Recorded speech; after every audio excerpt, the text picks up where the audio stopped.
Thousands of people are right now protesting in France against a big rise in attacks on Jews.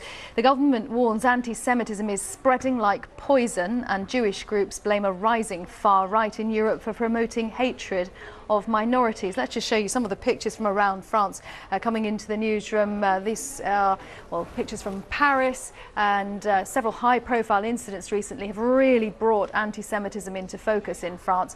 The Prime Minister and other politicians are all there attending this event, and you can just see how big it is from this aerial shot. Demonstrations, though, taking place across 60 cities in France. The latest incident happened overnight. It was a really shocking scenes at a Jewish cemetery in Alsace.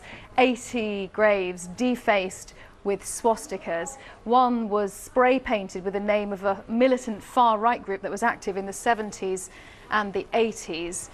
And the French President Emmanuel Macron visited the site of that incident today in a show of solidarity with the Jewish community and local leaders. He said on Twitter that these attacks are the absolute negation of who we are and what makes us a great nation. Now, France has the biggest Jewish community in Europe, of more than 500,000 people, but statistics published last week show a big rise in the number of attacks, 74% up from 311 in 2017 to 541 last year.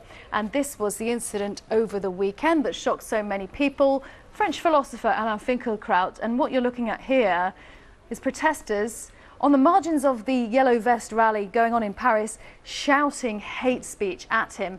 He is the son of a Jewish Polish leather merchant who survived Auschwitz. Now, French media have noted a rise in anti-Semitic attacks within the Gilets jaunes protest. The movement that, you'll remember, began against fuel tax hikes back in November. According to The Guardian, academics believe that the Yellow Vest didn't start out as anti-Semitic, but extremist elements within that movement are drowning out the voices of its high-profile members because of a lack of leadership. Now, French Jewish organisations say France needs a wake-up call. The French Prime Minister has had some strong words too. He told French L'Express magazine that anti-Semitism is deeply rooted in French society. He said, "We'd like to think otherwise, but it is a fact. We must be totally determined, I would say almost enraged, in our will to fight."